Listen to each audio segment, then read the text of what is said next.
You cannot claim to be anti-Homestuck.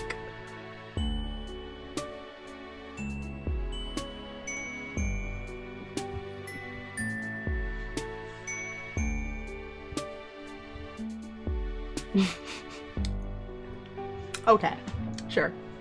Okay, Teresia. Well,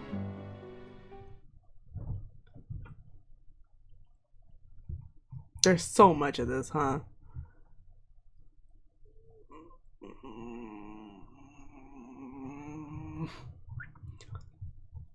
Okay. Oh, I get to meet a Vriska first. Aren't there a couple of them though?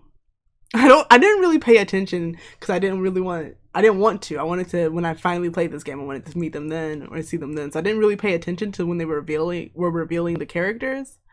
But isn't there one that's even more Vriska than that?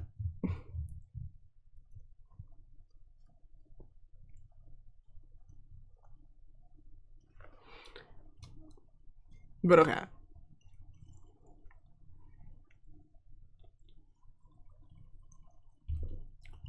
We're gonna do this. If I don't finish, well, I'm probably not gonna finish this within an hour. So Monday, hopefully we can finish this game. If when I'm done with it today, if it feels like I'm not gonna be able to finish this all on Monday, I'll probably play this Friday instead of like 3D pinball if I can find it. So because I want to get this game done by Wednesday next week because that's when Pester Quest comes out and I want to play Pester Quest when it comes out. So, Volume 1. You have just crash landed on a planet called Alternia and staggered from the smoldering wreckage of your ship. You are now completely alone in a strange world. Desperate for information, for provisions, and possibly a bit of medical attention, but most of all, you are desperate for friendship. Won't somebody on this godforsaken rock be your buddy? Any weirdo will do, you're not that picky. Hang on, what's this now? Is someone approaching? Oh, you already know I'm gonna... The real question is, should I meet this Vriska first? Or should I save her? You already know who I am. I don't even know why I said that. Like, of course I'm gonna meet the Vriska character.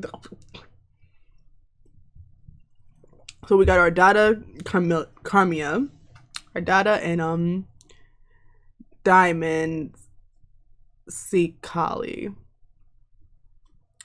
Ardata. Yes, someone is approaching. A strange, gray-skinned alien clad in blue. Perhaps they will make it for a good friend? I doubt it! If I know anything about Vriskas. Dear God. And just what are you supposed to be? You're stammering... Yeah, I'm really role-playing this character well today, huh? Probably turn this up a little.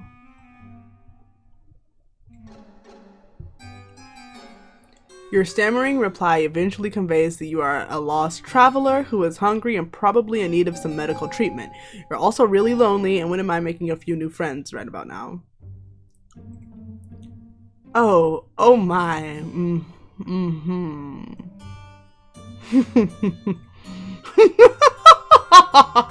Oh, yes, the Ohime laugh. Oh, I love you, Ardata.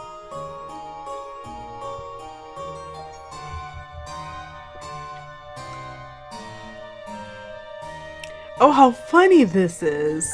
How very droll. You want to be my friend?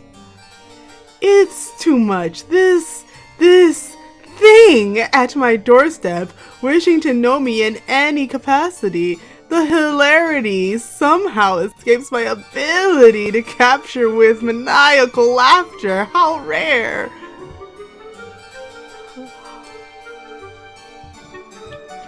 You apologize for your presumptuous request. You hang your head, turn around, and begin to walk away.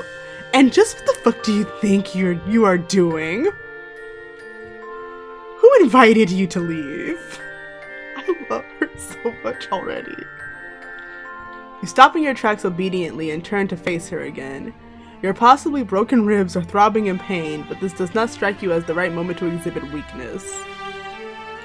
It dawns on me that we may have gotten off on the wrong saunter pod.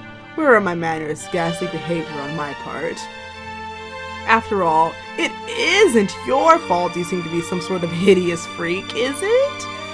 And such a tragic creature cannot be held responsible for such a devastating shortfall of social competence.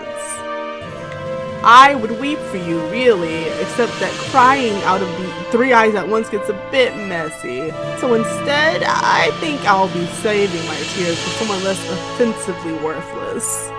It's not like she likes you or anything. You aren't sure if she's inviting you inside, or if she just got you to stay a little longer so she can insult you some more. You try to remain stoic while your confrontational new friend decides what to do with you. Unfortunately, you sniffle slightly. Oh my, oh dear, you're sad?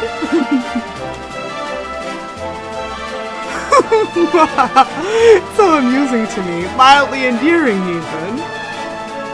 Perhaps I'll decide later if it's endearing once I have more information. It's entirely possible I will be retroactively decided it's disgusting. But for now, try to put yourself at ease, you completely pitiful fool. Not one more sniffle. Do you understand? You nod while practicing exemplary control over your nose. You have gotten yourself so agitated. I wonder why. You have nothing to worry about from me. Are you sure?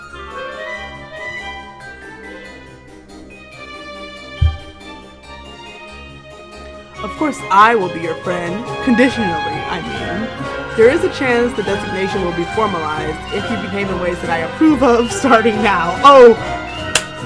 Okay! I did just like any dating sim.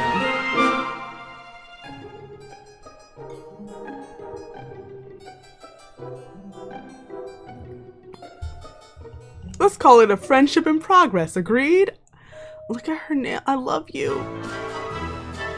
Your heart swells. This is what you've been waiting for. A new friend. Oh gosh. All you have to do now is try not to fuck anything up at all. Possibly for many hours.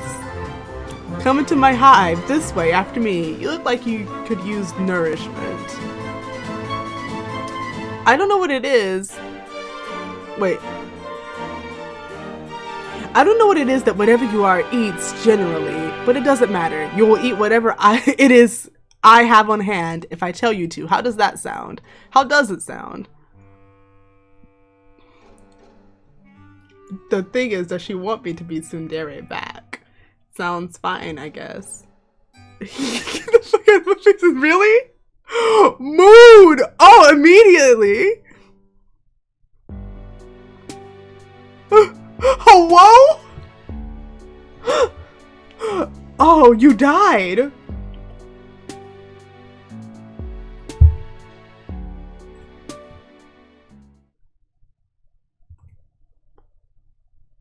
Let's go meet her again. I guess. Can't say that, huh? Is there... Can I save?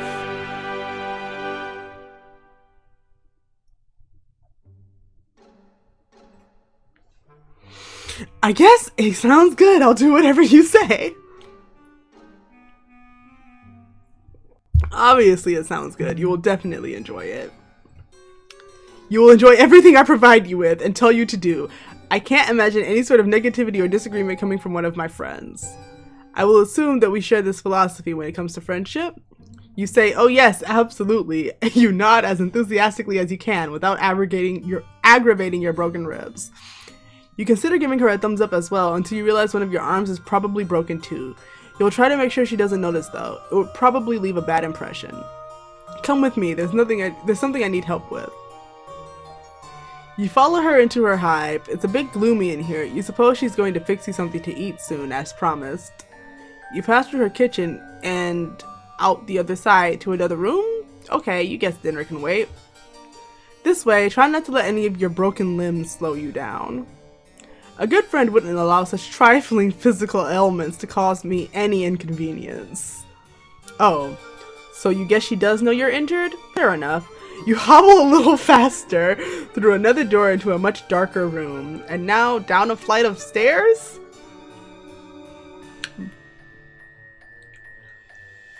And then we got weird hooks. I'm starting to get Misery vibes.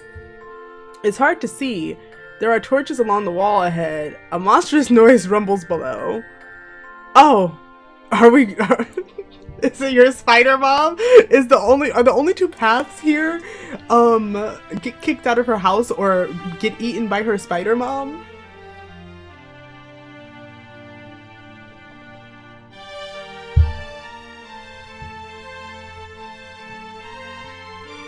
Don't mind her, she's just hungry. She's always hungry though. What's that? You're hungry too? I have not forgotten. What sort of piece of shit friend do you take me for? You didn't remind her that you're hungry. You thought it though. Can she read your mind? You hope not. That's going to make this friendship in progress a bit awkward. Here we are. This is where you will be most useful to me as a friend. You look around. With a sense of relief, you see no sign of whatever hungry thing was grumbling down there. You are less relieved to see several other kids trapped in cages of various shape and size. Hey, Ardata?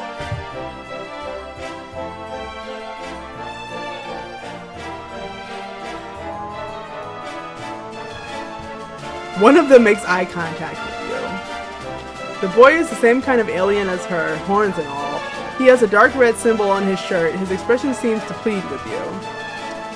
He struggles to say, help.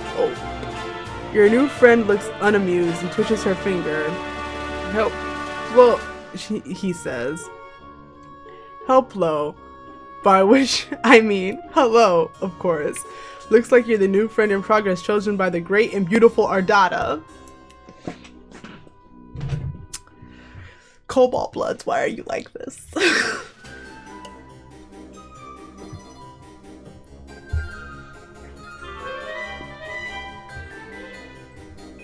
She's my savior, my reason for being. I am nothing without her. I hollow myself out and let her make a nest inside of me if she'd permit it.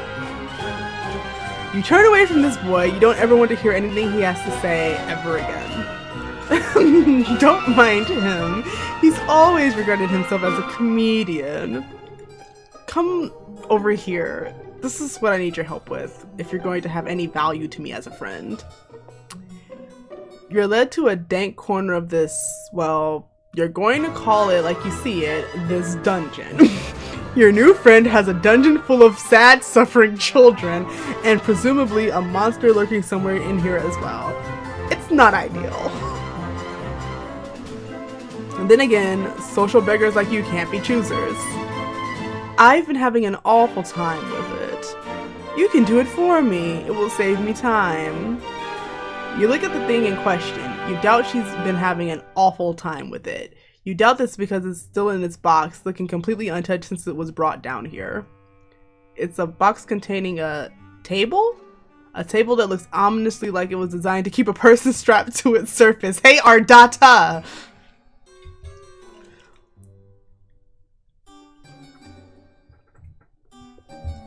I will need you to assemble it.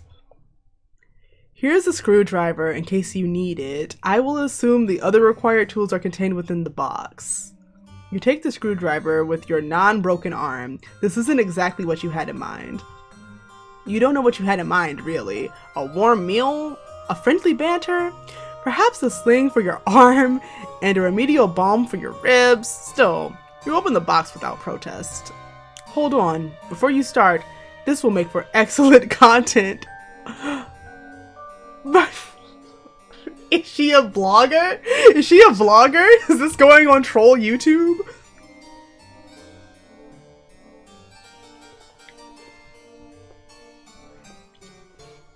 My fans will appreciate this. She sets up a video recording device on a tripod and points it at you. A video feed comes to life on several monitors but just behind you. You see in one corner of a screen an unflattering angle of your torso hunched over the furniture box. Other rectangles contain shots of the other kids in cages around the room. You suppose cameras are pointing at them too. You had no idea this friendship came with the perk of instant stardom. Now you may begin. She's suddenly sitting in a comfortable looking chair facing you and holding a chalice swishing around some vicious liquid it contains. You have all the parts spread out on the floor, organized according to their labels in the instructions. You try to remember the last time you assembled something like this. You don't recall enjoying it. To be perfectly honest, this doesn't look like it'll be fun at all. She frowns conspicuously. Hey, we just gonna put together. I'm like this close. I could have internal bleeding. Oh, how sad for you. I'm sorry. Is this activity not to your liking? You reassure her vigorously that no, it actually looks amazing. You love shit like this. It's what you were born for, you say, as you swoosh the screwdriver around, demonstrating your plainly evident skill with the tool. Forget the thing you just thought. Completely arbitrarily and wrong thoughts pop into your head all the time. It meant nothing, you swear. Yes, I hear that a lot. Continue. You open the little bag of screws. Jesus, there are like 50 screws in this thing. Where could most of these screws possibly even go? Judging from the picture, the table really doesn't seem that complicated. You look at your screwdriver, then study the screws. Every single one requires an alien wrench. Does this even come with an alien wrench? The instructions seem to suggest it does. You look around but don't see one. Did you open the bag too forcefully? Did the alien wrench go bouncing off into a dark dungeon crevice nearby? Maybe you lost some of the screws too. Damn it. You begin to sweat and look around nervously. You check underneath one of the parts. No, it's not under there. You grip the screwdriver a little tighter. You wonder what to do next.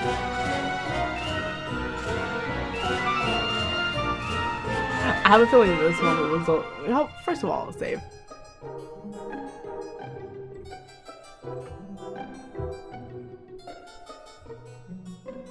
I have a feeling this one will result in being eaten by spider. So, we're just gonna put the table together. It's what friends are for.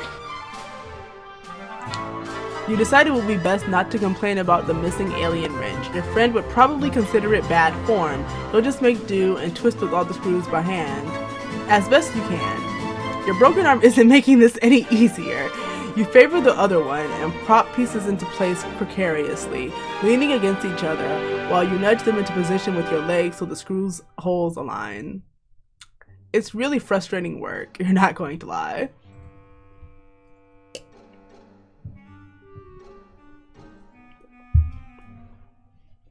As you are twisting in the first screw, the grooves slip and the screw gets stuck, but you've already turned it too tight. Now it's hard to get it out. You twist and reverse harder. But your fingers slip and the table pieces start to slide. They're going to fall. You react to catch them, but it's too late. The heavier piece tips over and slams you in the broken ribs on its way to the floor. It hits the floor with a bang. The stuck screw pops out and goes bouncing 10 or 15 feet away, settling deep underneath a piece of dungeon furniture. God, you're probably gonna need to get that. You hear a light chuckle. Good. Good. She takes another sip from her chalice and settles even more comfortably into her chair. Is she enjoying this? You think she's enjoying watching you struggle to put the stupid thing together, maybe a little too much. Nevertheless, you continue. A friend is a friend. You don't like to let your friends down. You've committed yourself to this project. You will get the screw from under there a bit later, maybe when you need the final screw. You turn your attention back to the table pieces and try a different strategy. You place the biggest part, the table platform, flat on the floor. The legs would be pointing upward if they were attached. You position one leg in the right spot, in alignment with the holes. Sit on the table platform and steady the leg with your feet. You grab another screw and concentrate. She sounds so pleased. It's strange, you admit, for watching this sort of activity make someone so happy, but you also have to admit to taking certain pride in it. It's wonderful, actually. Ardata, you really gotta...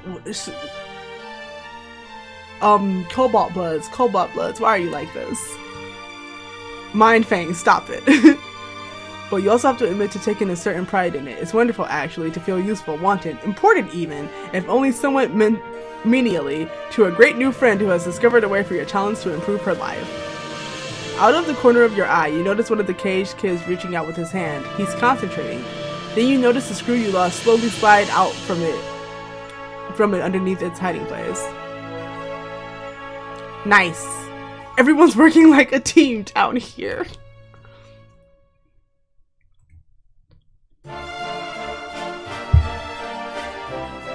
Ardata does not look at the kid, but sneers a bit.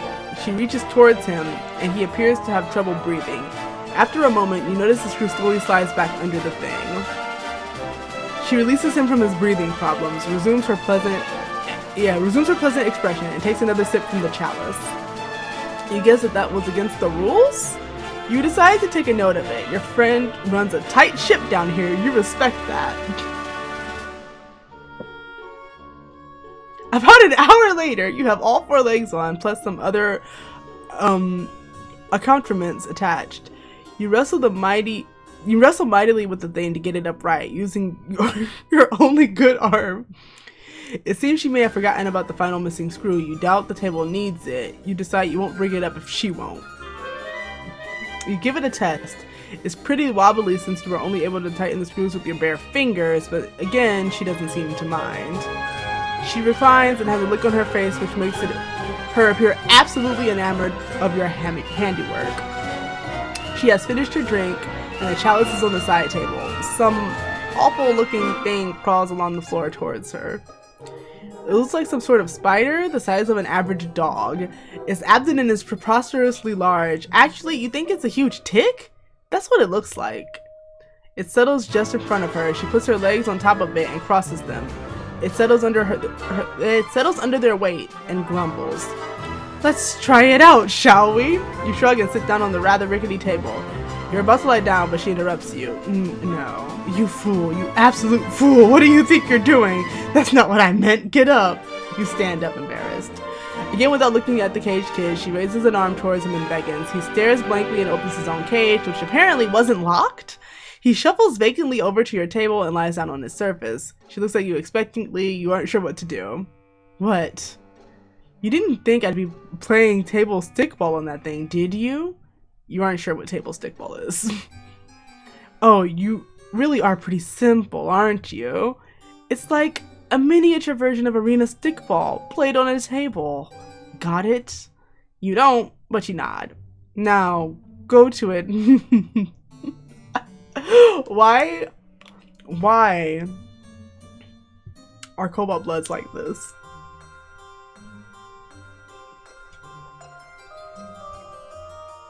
You shackle the kid's arms and legs to the table. That seems to be the right thing to do, since the thing comes fitted with shackles. She gets up and lifts her huge tick-like pet and makes more grumpy noises. She plops the enormous thing right down on the kid's chest. He appears rendered unable to protest. The tick bites the boy's neck and begins to feed. She smiles and pats its swelling abdomen. Dark, rust-colored blood dribbles from the place where it's attached to the boy's neck. Moments go by while she looks gratified by the process, proud almost. Then she looks at you expectantly. Well, you don't know what she means. The final screw. Aren't you going to retrieve it and screw it into wherever it needs to go? The job isn't done. I don't keep the company of many individuals who leave things unfinished, you know. Of course, what were you thinking? You should have known your friend wouldn't have let that go unnoticed. Actually, you feel like an idiot for thinking it would. You stoop very low to the ground on your knees, placing your cheek just above the floor. You peer under the large edifice. It's dark in there and goes back a ways. Lots of room for that darn little screw to roll. You take a few pitiful swipes with your good arm, but come up empty. It must be further back. You think you can see it? Yeah, that must be it. Just a little further. You have an idea. A tool would be helpful. Guess the screwdriver will come in handy after all. How did she know? Your new friend must be very wise. You think you're liking her more every minute. You grab the screwdriver and feel around with it. Yes, you got it, you think. You carefully scrape it closer to yourself, then pick it up. You then go back to the table and find the one remaining hole you left unscrewed. You slide under the table Yeah, you slide under the table as a mechanic would with a car. There it is. The table is creaking and wobbling quite a bit now. The tick is really getting into its dinner, it seems. All the loose screws in the table have added up to a lot of give and leeway in the overall stability of the furnishing. Maybe the final screw will help. Ardata has returned to the setup with the monitor. She's adjusting some settings on the feed and controlling the zoom of the camera, and typing some remarks into a chat window. It's Troll Twitch, huh? Because I guess it's live.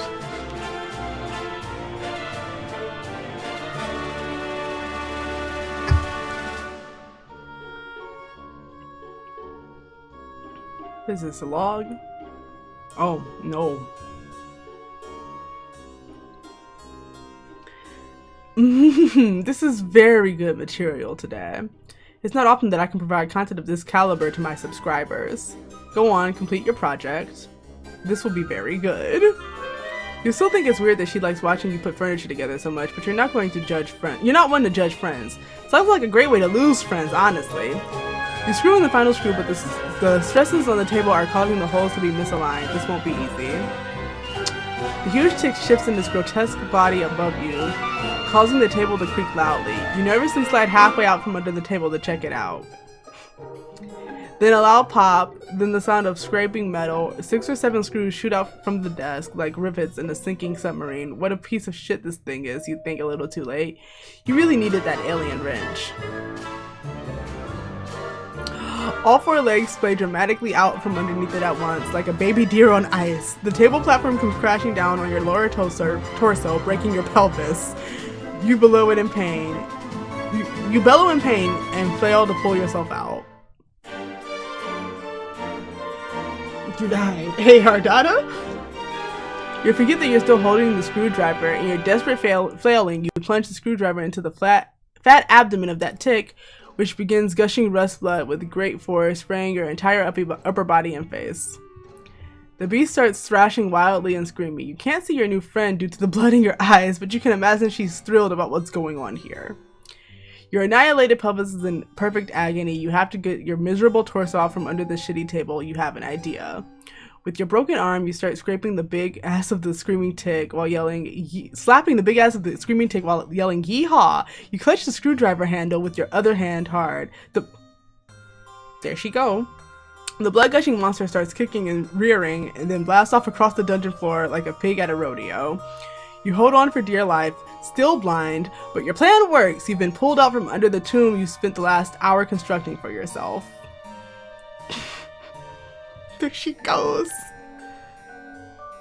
Your pelvis is in ruins, but at least you're free now, riding like the wind. As you and the blood-spewing tick go tearing around the room, crashing into stuff, you hear a boy crying. You guess Ardata became distracted enough by your foolish display to seize her paralyzation method on them. Or maybe distracted is the wrong word. Maybe she's disappointed by your foolishness? Oh god, you might be blowing it right now. The tick swerves suddenly and starts running up the stairs. Ow, ow, ow. Your brittle pelvis feels every step on the way up.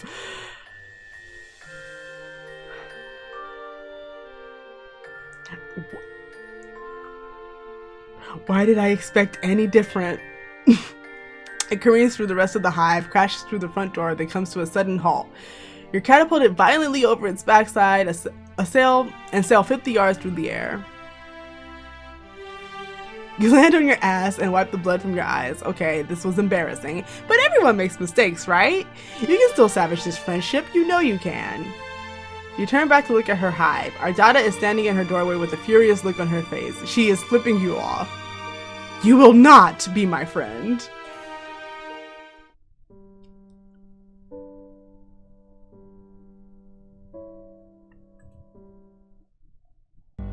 But here's my question. But what if?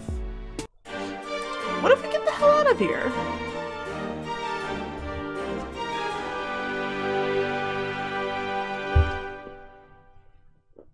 First, you clear your head and try to think innocent thoughts. Fluffy cows in the sky, ironing some clothes, a winning touchdown pass from the sports. Me trying to think about sports.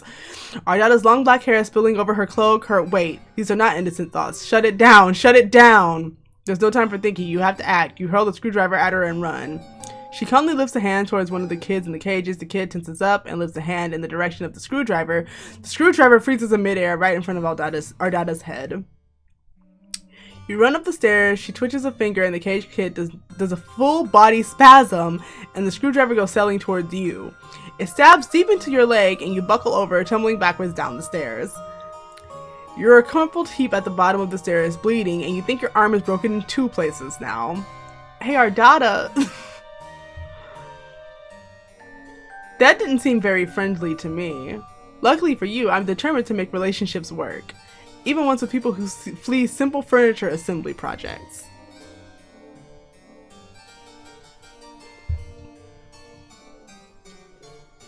She stands over you. You attempt to pull the screwdriver out of your leg, but your entire body locks up. You can't move. She holds an outstretched hand just above you. You shouldn't try to move yet. And you certainly shouldn't try to pull out that screwdriver. You'll get blood everywhere. To my 3 little eyes, under the present conditions, it seems like only one of us should be attempt walking up these stairs. You feel relieved. Should you? Perhaps she has some alien means of levitating you up the stairs? Wait, no. Your body is tensing up again, is moving without your permission. You get to your feet without taking the screwdriver out. Wow, that hurts. What is she making you wait? What? She can't be. You use both of your arms and all your strength and pick her up entirely. Ardata! The pain from your arm is excruciating. Arms with broken bones are not meant for heavy lifting. The additional weight on your wounded leg isn't great either. You hold her as a groom would hold a bride. She wraps her arms around your neck, hang on to you in what strikes you as an overtly familiar manner. She looks directly into your eyes and grins. This is better. Now, onward and upward, new friend. Why are you just an anime villain?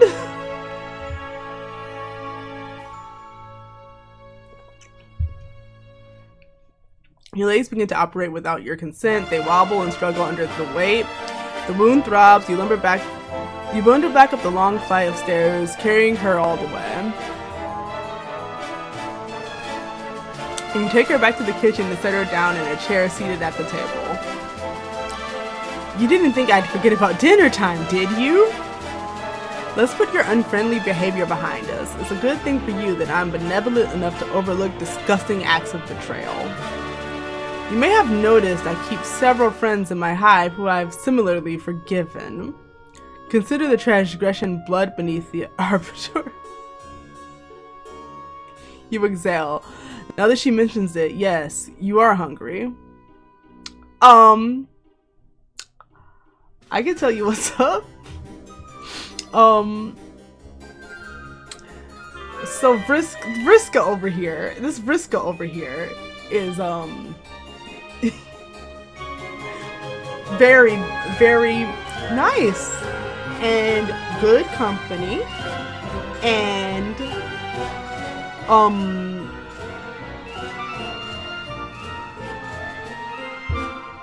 there certainly has been no mind control, no torture, no blood, none of that.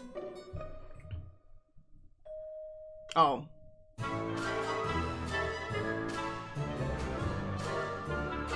You exhale. Now that she mentions it, yes, you are hungry. Why do you think she's feeding you, homie? Maybe a warm meal will lift your spirits and get this heretofore turbulent friendship back on track. Maybe you'll even get the chance to pull the screwdriver out of your leg. You pull out a chair and attempt to sit down, but your legs lock up, and then you stand again. Apparently this was not the right thing to do. Oh, but why are you sitting? There's cooking to be done. You stagger mechanically over to the fridge and open it. You pull out a large hock of some sort of alien mystery meat and put it on the counter. With your broken arm, you reach in anguish for a big dangling meat cleaver. You chop the You chop the hock, wincing with each swing of the cleaver. You place the sliced meat in a frying pan, sear it lightly, and serve it on a plate very rare, just the way your new friend likes it. You didn't know that's the way she likes it, but you surmise that this is what she prefers in a piece of meat, since technically she is the one doing the cooking. You put it on the table in front of her, along with a fork and knife beside it. Your muscles relax, and you apparently are allowed to control your own body again. She does nothing except for looking at you with a pleased expression. You eye the meat in front of her, then the meat on the counter, and the chair on the other side of the table. What should you do? Prepare a plate for yourself? Is that what she wants you to do? Well, it looks like you're confused. Isn't it obvious what to do next, under your own volition? A good friend would know what to do. In fact, I don't think a good friend would take nearly as long to decide what the right thing to do is. It actually seems to me that a very rude friend would hesitate for as long as you are hesitating. Or perhaps someone who is not a friend at all? You begin to sweat again. You clearly don't have much time to make up your mind. If you wait for even a few seconds longer, you will probably be guilty of being a bad friend, maybe even a dreadful one. That's not the type of person you like to think you are. What will you do? Well, feed her. This feels like the only obvious thing to do. She is looking up at you quite expectantly. You reach for the fork with your good arm. You go for the knife with your other. Ow. You can't do it. The arm is much less serviceable when the muscles are not being forced via psychic override to disregard the pain response. Nevertheless, she looks at you patiently and smiles. That's nice of her, you think, not to be mad about it. You feel like you're growing closer to your new friend by the minute.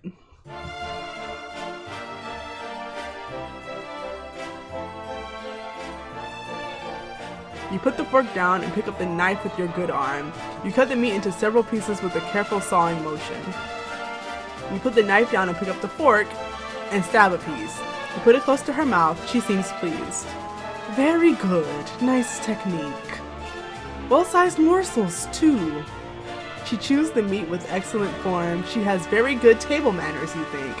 When she finishes the pieces, you slice off some more and continue. The meat looks very good. Your mouth is watering, but she doesn't offer any. Oh well. When is the right time for you to eat, too? You're sure she will let you know. The meal is finished. There is no more meat except for a few pieces of unchewable gristle, which you did not try to feed her. That would be thoughtless. Very bad service. She reclines and steeples her fingers, looking quite pleased with how the evening has gone so far.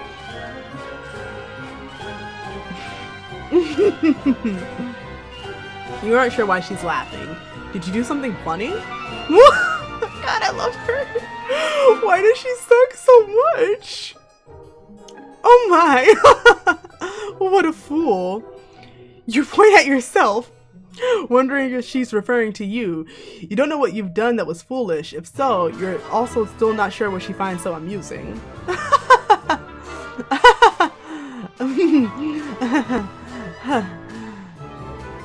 She pauses her Ardata! She pauses her laughter for a minute or two, then slowly begins to frown. A faint blue tear rolls down her cheek from her bottom eye.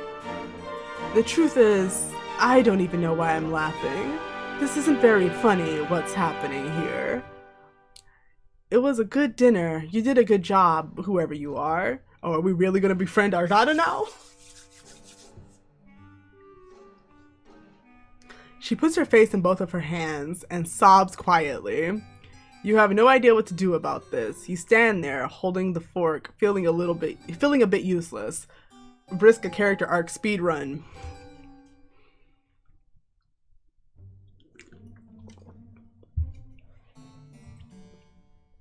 There is a lot of pressure, you know? Being so respected and admired for your high status in this world. I didn't ask for this, to be superior to so many. Much is expected of you, much is presumed about what your personality will be before you even develop one. You work hard and build a brand based only on what you think people assume you should be like. Sometimes I wonder, am I even that good at being sinister? Could I be more sinister if I tried harder? Maybe this is not my true calling after all. You begin to offer words of sympathy. This all seems heartbreaking to you. Your poor new friend. but your jaw muscles contract and your mouth shuts involuntarily. You guess it's not your turn to speak yet? Okay, that works for you. You like to be a good listener to your friends. But what would happen if I changed my brand? If I stopped being so sinister online? My friends and followers will deride and reject me, and my superiors will eat me alive. If I show weakness, if I scale back on my bloodthirsty content, I will incur the scorn of a wise-ass clown with...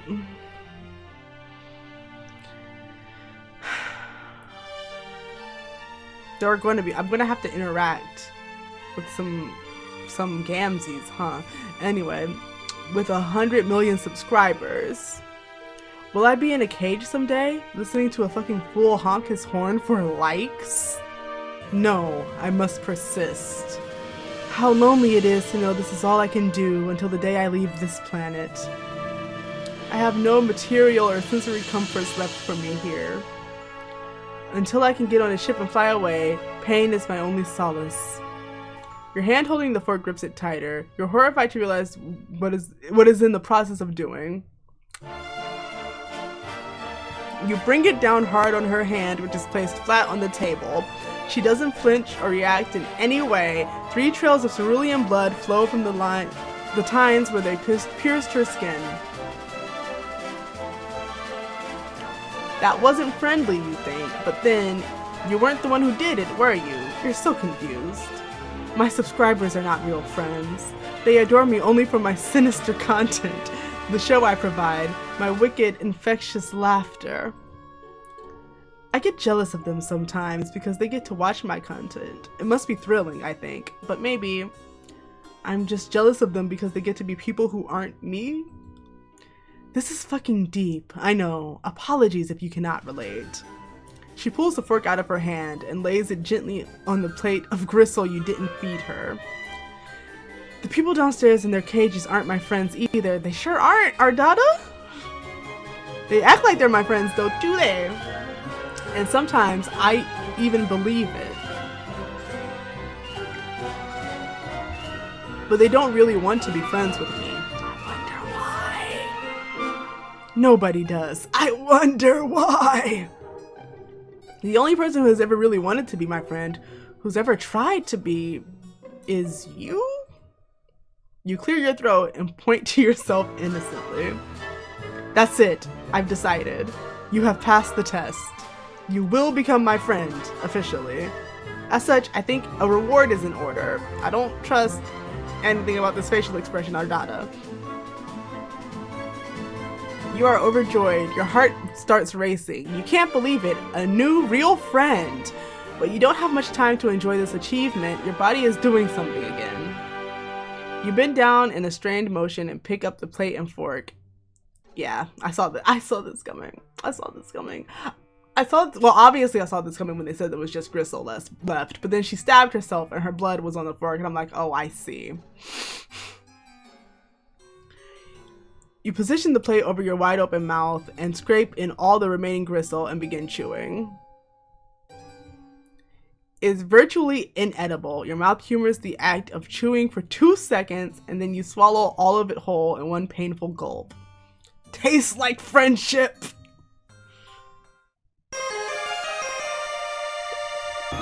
Friend, get!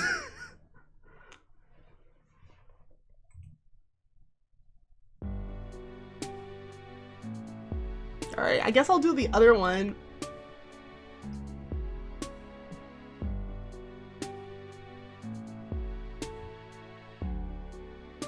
Oh my god, there's fake dating. There's fake dating. There's fake dating in this game. Hold on. Hold on. Hold on. Hold on.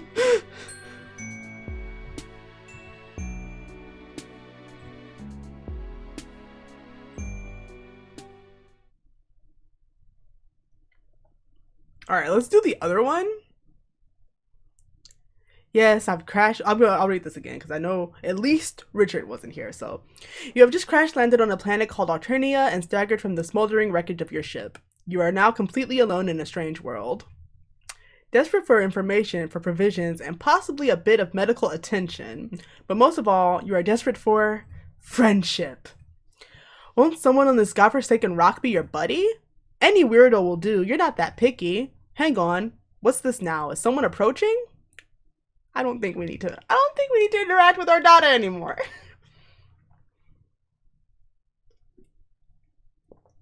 I guess we'll be Diemen. We'll go meet Diemen.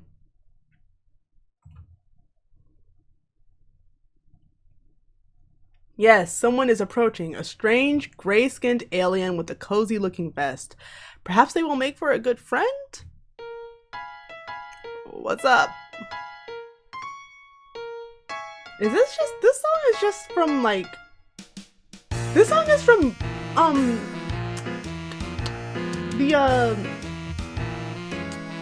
I can't think of what they're called. You know, it's Fate Slicking Them. Fate Slicking Them. The Midnight Crew. This is from the Midnight Crew album.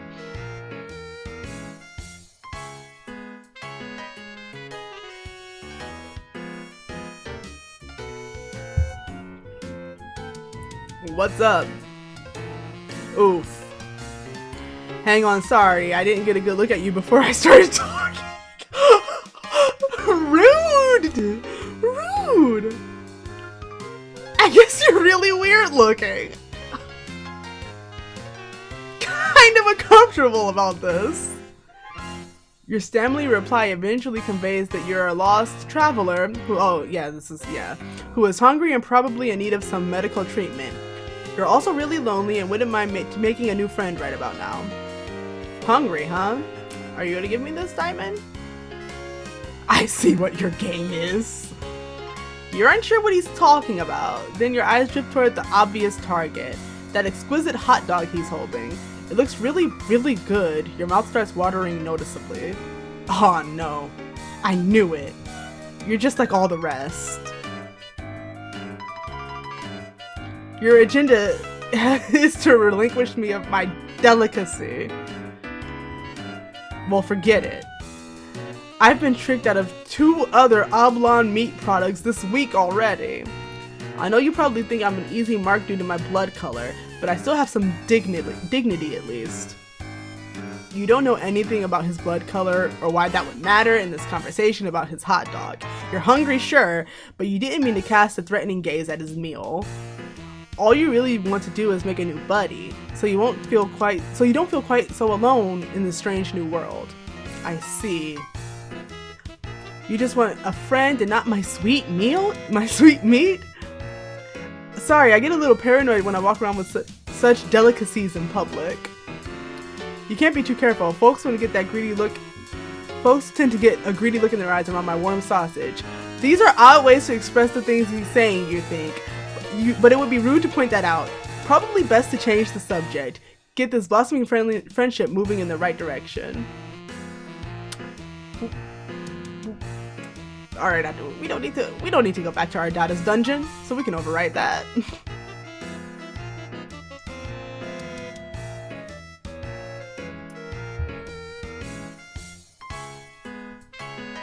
Well, I'm just gonna ask if he lives nearby. Yeah, or I used to, I mean. My place was bombed by drones a while ago. Hey, Alternia. Now I don't have a hive, but I'm making it work out here. Foraging for tasty things when I can. No, I don't want to update my computer while I'm streaming! I've gotten pretty good at it. Talking people into giving me meat products, I mean. You quickly feel a sense of pity for your new friend. You don't say, hey, MSPA reader. Don't say that out loud. Don't say that out loud. Oh, don't say that to me, Richard. You scared me for a second. But you're just talking about when I said the thing about updating my computer. Don't say that.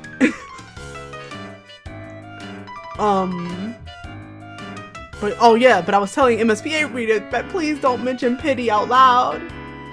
We can't. Let me tell you about troll romance.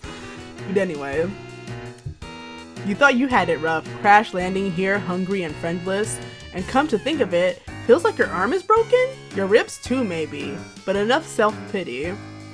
This is about making a new great friend. You ask your friend if there's anything you can do to improve his life. Oh wait, are we friends now? Like, is that official? Man, I don't know. Why don't we slow it down a little bit, see how things go?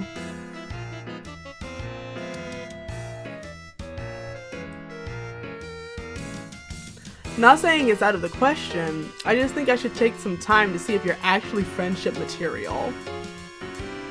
Someone I trust, you know? Not just another looky-loo gunning for my delicacy.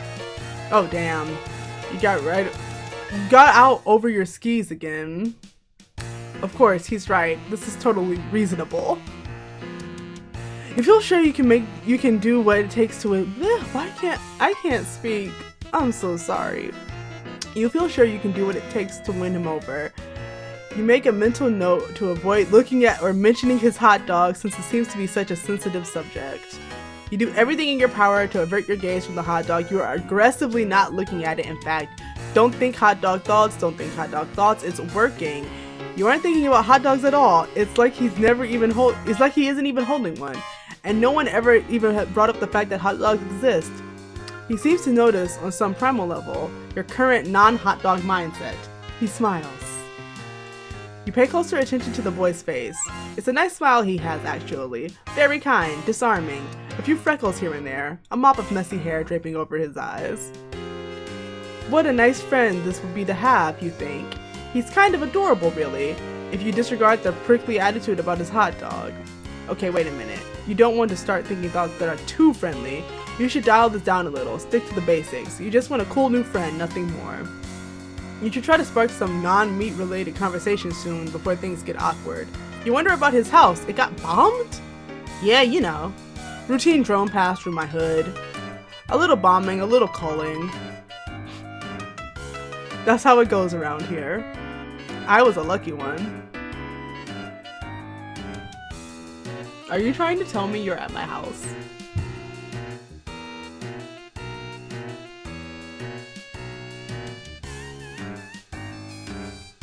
My Lucis, not so much. And your Lucis, homie? Yeah. Okay, no. No, Aridin!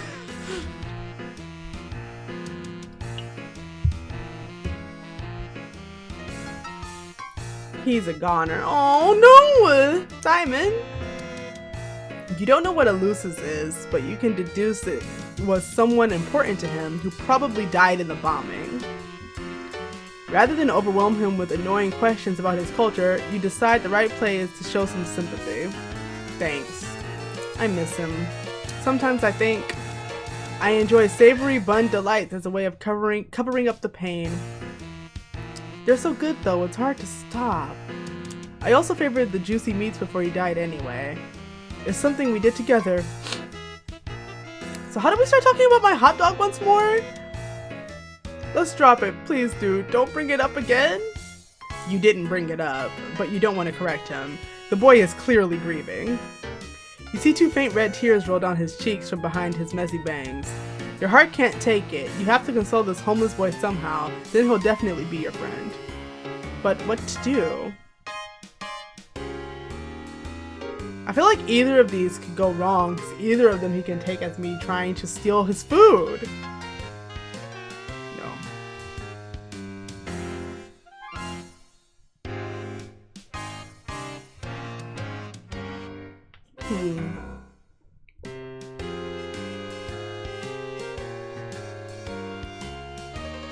Let's try giving him a pat on the back.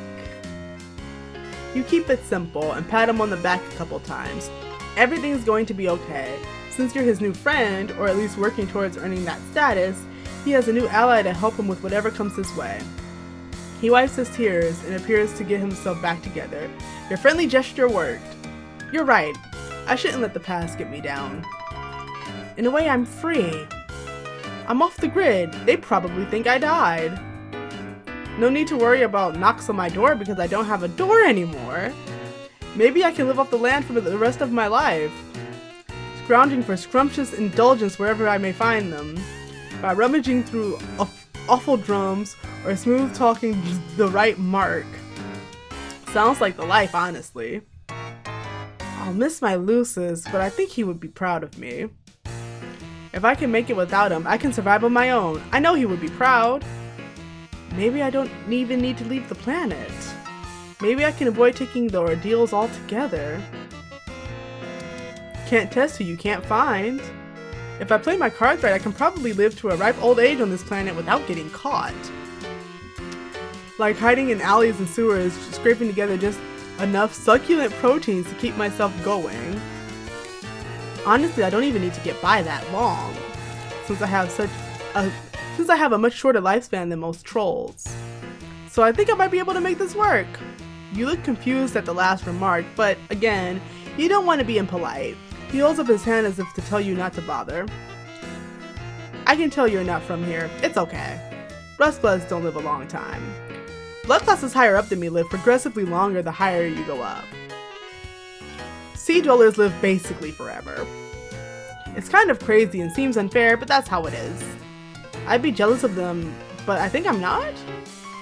I'm almost grateful I don't have very long to make it in this world. I don't know what I do if I had longer.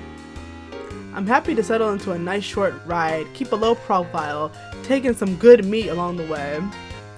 Nothing wrong with that life if you ask me. You understand. It seems like a tragic story, but if your friend has made peace with his destiny, you might as well too. You offer a sympathetic shrug and continue your impressive streak of consecutive seconds not looking at his hot dog at all. He smiles again. He seems to be relaxing, gripping the dog a little less tightly. That's good. You know, you're good at listening. Not many people understand me at all. I know a lot of people find my overly possessive attitude towards meaty delights to be strange and off-putting. I've heard this more than once and lost some friends that way. Phew. There are some past personal dramas I do not want to think about, let me tell you. But you're different. Maybe you put me at ease because it's obvious you're even lower than me? No offense, but you are.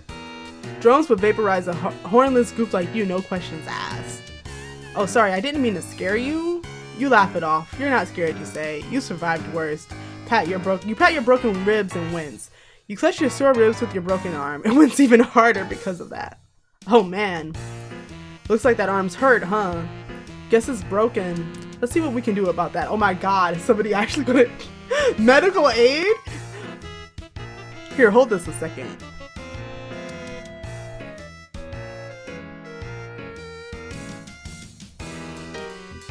The trust!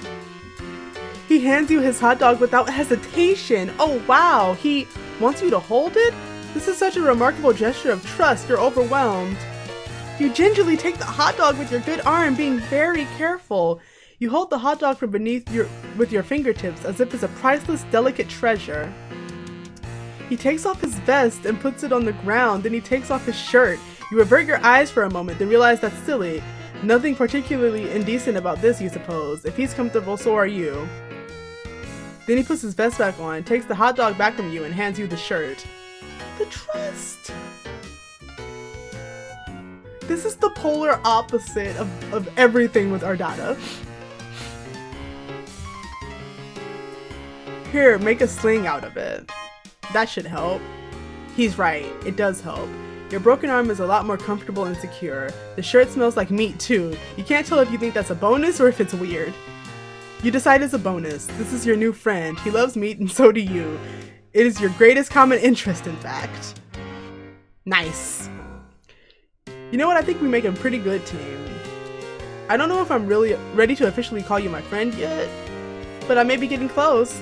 You're pushing all the right buttons, man. Just being someone who listens and understands. You have no idea how much that means to me. You're so happy to hear this. It makes your heart sing. Well, if you're keeping it totally real, some of those things he's saying are just a little strange. Like maybe this boy wasn't really socialized properly by his Lucis, you guess? You think that might be his dad, but again, you don't dare ask. Not when the positive feelings are flowing like this. Why kill the mood? He gets a little closer and swoops a hand through his thick black bangs. For the briefest moment, you catch a glimpse of one of his eyes. Regarding you fondly, your heart beats a little faster.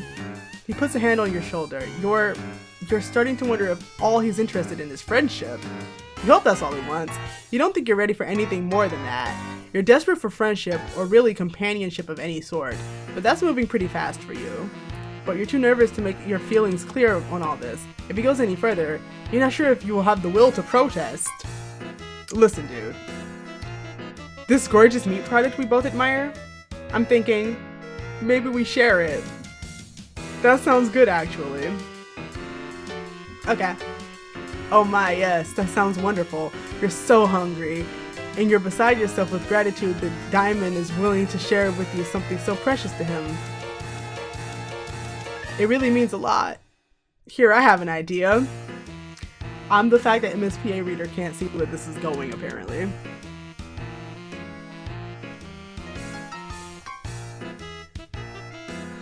He brings his face close to yours. He holds the hot dog up between your faces, with both ends of the dog pointing to his mouth and yours. You're not sure what he wants you to do? You can't find the breath to ask. It seems like he wants you to eat the hot dog with the Lady and the Tramp style. Yes. If pressed on it, you agreed the act is uncomfortably erotic, but you have to admit it is a good way to share a food item. Is it? Whilst ensuring it gets split about evenly. Is it? And you absolutely loathe the idea of letting a friend down. It's completely at odds with your values as a person. You chomp down on your end of the hot dog, and he does with his end simultaneously. Holy shit, that is so good. You take another bite, and he times his bite perfectly. He's eerily good at this game. It's throwing you off your chewing a bit, which makes you cough a little when you swallow. But you don't feel like you can pause without breaking eating rhythm with him. Might be what a bad friend would do. You keep going without really quite swallowing as you go. You get closer to his face, which is creating an imminent situation you aren't sure how you're going to handle. MSPA Reader, honey, you need honey. MSPA Reader. See, I was gonna, when it comes to Ardata, the excuse was, oh, clearly Ardata is using her mind control powers, but like, there's no mind control here. Honey, please speak your mind. You haven't planned for it and it's coming up fast. The hot dog backlog collecting in your throat is getting a bit too heavy, so you try to swallow but you can't. You gag and cough up all the chewed hot dog matter explosively into his face. He recoils, absolutely stunned. His bangs are blown back and he's staring at you with wide eyes. Hot dog and bun bits are all over his face. He says nothing for a moment, then he puts a hand to his throat. Oh fuck, he's choking. Points at his mouth desperately. You need to do something. The Heimlich, of course, that's what you need to do. You need to save your friend's life. You get behind him and put your good arm around his belly and form a fist. I have a feeling this ain't gonna end with friendship, huh? You plunge the fist in under his ribs, trying to dislodge the masticated delicacy. It's no use. You can't get any leverage. You need your other arm. It really hurts, though. You have to make a sacrifice for the friend. Yes, a friend who may have just tried to trick you into kissing. Trick? MSPA Reader. With a silly hot dog stunt? You're not sure how you'll navigate that tricky subject once he's breathing again, but you'll deal with that later. Right now, you have a life to save. You pull your broken arm out of its sling and grab your other fist in front of his belly and squeeze. You try, and his face is turning, well, not blue, deep red? You guess it's because his blood is rust colored. Sure, that makes sense. You yank one more time, your broken arm throbbing in pain. A huge glob of chewed hot dog launches out of his mouth like a cannonball, and the explosion creates enough force in the other direction. It causes you to actually lift him up in the air and accidentally suplex him into the mud behind you. You in turn go tumbling over him, and the two of you are soon locked into an inseparable pinwheel of interspecies downhill mayhem. You roll and roll down the grassy incline toward a nearby neighborhood toward a street. Luckily, you stop just short of the street, but Diemen's neck lands right on the sharp edge of the curb, and after flipping in the air once or twice, you come down right on his face with your big ass. You hear a crack. Diemen? You slap his cheek a little. No response. He's not breathing. You check his mouth. Throat gets clear of hot dog debris. Debris. Oh God! This can't be happening! You look around, panicked. This isn't what you need right now. All you wanted was a friend. You can't be held responsible for alien murder. You have to hide the body. You see a couple kids creeping out of nearby houses to see what all the commotion is. There's no time.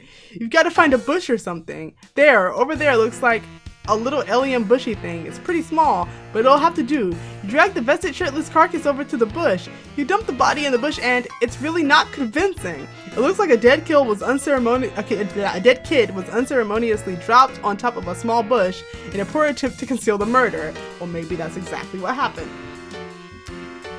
You've got to come up with a better... Wait a minute. Someone is standing behind you. Oh, Ardata! I don't need to interact with you anymore. Go away.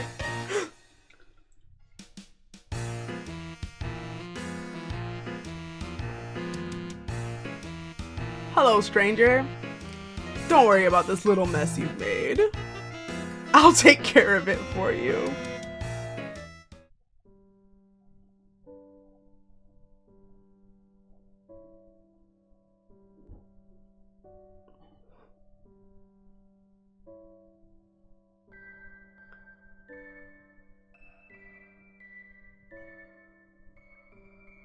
Hey, Friendsim?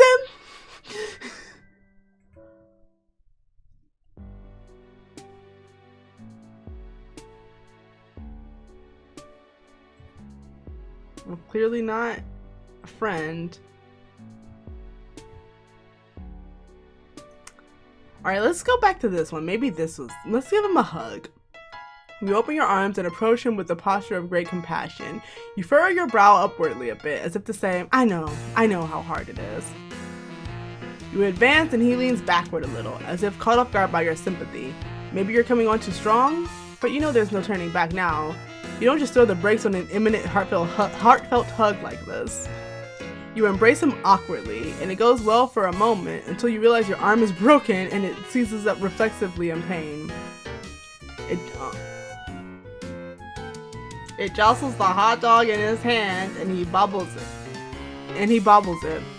You both gasp. You try to detach from the hug so you can catch the dog, but it's already on its way to the ground.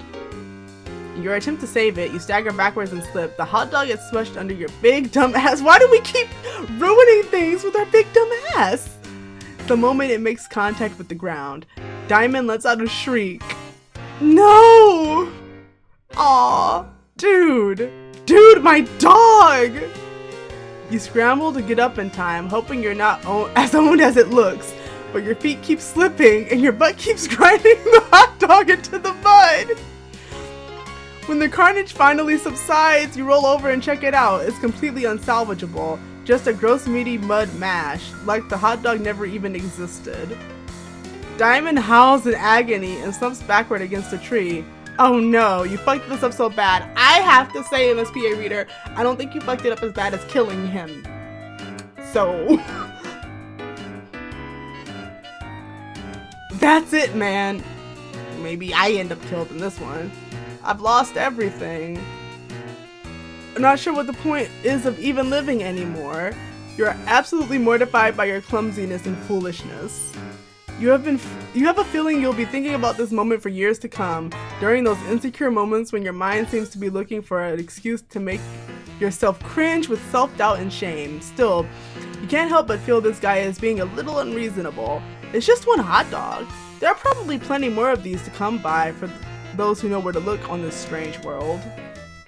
He himself said he makes a habit of enjoying these, so they can't be all that uncommon. Maybe he just has an unusual psychological disorder surrounding a fixation on this particular food item? Yes, that could be it. Poor guy. This just means he needs your support as a friend all the more. You won't give up on your friends, or for that matter, people who you're trying desperately to become friends with. That just isn't who you are as a person. You have an idea. You run it by him with a sense of optimism and salesmanship. The past is behind you. There's no need to wallow in self-incrimination and guilt over the hot dog incident. Diemen perks up a little. You want to help me get another hot dog? Absolutely. It could be a fun adventure, you say. Something to bond over. To bring the two new buddies closer together. Okay, you don't say that out loud, but you really hope it's true. I don't know. Could be a long shot. Sometimes it can be days before I am united with another plump treat, glistening with precipitation. Steaming, relaxing comfortably in a soft melt in your mouth loaf. Damn. Now I really want a hot dog. I guess I don't have much choice but to take you up on your offer, do I? What do you have in mind? It's a good question. You haven't made a plan yet, and frankly, you don't know where to begin. But he's interested in spending more time with you, which is the most important thing. You'll figure something out. You decide a display of confidence is called for here. A real show of leadership to improve morale. You smile, hold your head up high, and tell him to follow you. You know exactly what to do. Well, not at all. Well, not really. But you give no indication of that at all. He's definitely intrigued. You got him hooked now, you think. He's probably wondering if he hit a pay dirt, finding a new friend with the hot dog hookup. Of course, you don't have the slightest idea where to find a hot dog, but you've got to admit, you're enjoying the feeling of being important and valued by a potential friend. You don't want to do anything underhanded, yet you can't help but feel like you should probably milk this social gambit for all it's worth. This way, you say, and you begin marching confidently in a random direction. If this ends up with us both murdered, I swear. He obediently follows and begins rubbing his tummy. You begin to feel nervous almost immediately. You have absolutely no idea how this is going to play out or if it stands any chance of resulting in a hot dog at the end of the journey. Oh well, you'll figure something out along the way. You lead him through streets and winding through the yards of strange-looking houses, and he follows. He takes care to make sure both of you are not seen, which could get you both into trouble, apparently. The improvised, circuitous route appears to provoke his suspicion. Dude, are you sure you know where a dog is? It seems like maybe you're lost. Oh, absolutely. You're absolutely sure you know where to find one, you say. You're just throwing anyone off the trail who might have been following you. He nods solemnly, as if that makes perfect sense. Whew. But you can't keep him guessing like this forever. You've got to do something. Take some bold action to keep his interest in this wiener quest. You say this way, down here. This is the shortcut to the hot dog supply you're privy to. It's the mother lode. Hey, MSPA reader. In the sewer? Yes, totally. It's just a short trek through the sewer. Shouldn't be more than another hour or several of sewer trudging. That is, if he still has the will to do what it takes to get his hands on more juicy dogs. Oh, hell yeah. You know it. After you, man. An hour later, you're so deep in the sewer, you've lost all bearings and sense of direction. You could be anywhere by now. You've taken so many crazy turns. If this ends up with us actually in like a hot dog factory or something. Still, you don't let up for a second that you don't let on for a second that you're lost. You've made each turn with decisive conviction. He's still following you, but now he's having trouble keeping up. He's out of breath and struggling with the foul smell. You can't say you're enjoying it much either, but you can't let on to the fact that what you're doing now is anything other than the most casual routine for you. Like you do this every day, just a quick jaunt through the sewer to hit up this vast mythical trove of meat products. Okay, when you put it that way, maybe this all sounds a bit insane? Still, you're in too deep to second guess yourself now. Hey, I gotta stop and rest. I can't lie, I'm starving for a heavenly frankfurter. But this might be too much for me. I don't think I'm cut out for this. You pause and look back. He's sitting down now, slumping against a filthy sewer wall. You're intensely relieved to see you may have just won the impromptu game of sewer hot dog chicken. But more importantly than that, this looks like an ideal time to show some sympathy and have a bonding moment with your would-be friend. You sit next to him and with your broken arm, put a hand on his knee in a platonic but deeply understanding way. Your arm hurts when you do this, but it's worth it. Every little gesture counts when making a new friend. I kinda suck. My looseness is gone, I don't have any skills, and most people think I'm weird for liking hot dogs so much. I'm probably just going to get cold. I'm not good at going on adventures or doing anything hard. All I'm good at is finding an easy meal here and there, however I can get it. Like talking people out of their fine sausages using tricks or other ploys which end up losing me friends. It's been unthinkable that anyone would actually do anything nice for me or would want to have that sweet, sweet meat I desire. At least it was unthinkable until now. Your heart begins to race. Could it be Is this shitty improvised sewer escapade actually working? You can't believe it. Nobody's ever done so much or worked so hard to try to get my hands on another magnificent banger. Sorry for being emotional, but like, this is new for me. I don't know how to handle it. I'm just so grateful. I'd be thrilled to call you my friend, man. Okay, at least you didn't kill him this time. Whatever you are. You're overjoyed, unbelievable. It's almost too good to be true. What now? It's such a sudden turn of good fortune, you hardly know what to do. Should you hug the guy? Last time that didn't go so well, but this time he's not holding a hot dog for you to clumsily defile, so maybe this is your moment. Wait, what's that? A deep rumbling sound begins to echo through the tunnels. Oh shit, they found us. It's a drone dude. I guess on like sewer duty? We gotta run. He gets up, grabs your hand, and sprints. He's a lot faster than he looks when motivated to get moving. He turns this way and that as the rumbling gets closer. But he slips on something and you both tumble into a river of horrific sludge. Bro! I can't swim! If he dies again, I can't swim, help! Your bad arm finds purchase on the ledge, and though it's very painful, you heroically salvage your friend from the muck with the other arm. He coughs and gasps for breath. You find a nearby ladder, shove him upward until he starts climbing on his own, and follow him. Where are we? You burst through a lid on the floor, and you both flop out of the hole, drenched in filth, smelling horrible and completely exhausted, but at least you're safe, you think. Hey man, I just want you to know, even though we didn't find the glorious treasure you were leading us to, I'm happy how it all turned out. I mean, yes, but it's literally better than you being dead.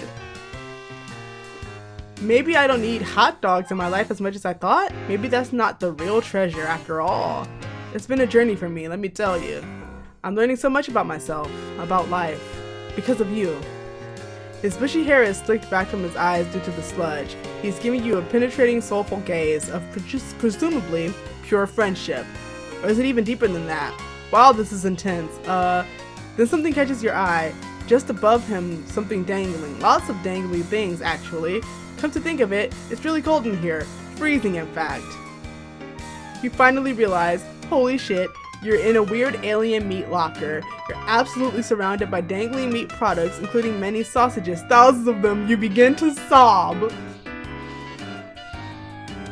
Your sobbing soon turns into unrestrained wailing of raw catharsis. He joins you, and the tears flow freely from both of you. You embrace each other and let it all out. Suddenly it hits you, both of you. This is by far the happiest day of your life.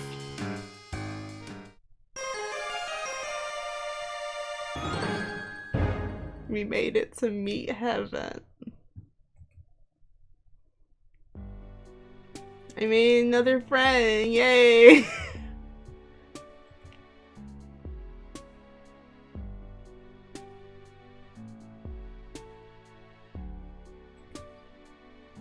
Okay, so that was like about an hour and I only got through 2.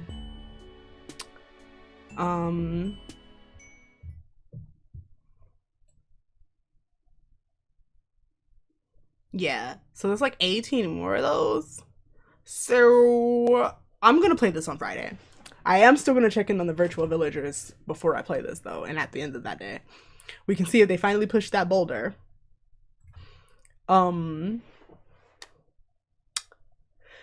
So that is it. We did it. I beat Hive Swap Act 1. We've made some friends. We made some friends. Um, so I'll see you Friday with more of this. We can meet these two and see how that goes. Thanks so much for experiencing Homestuck with me.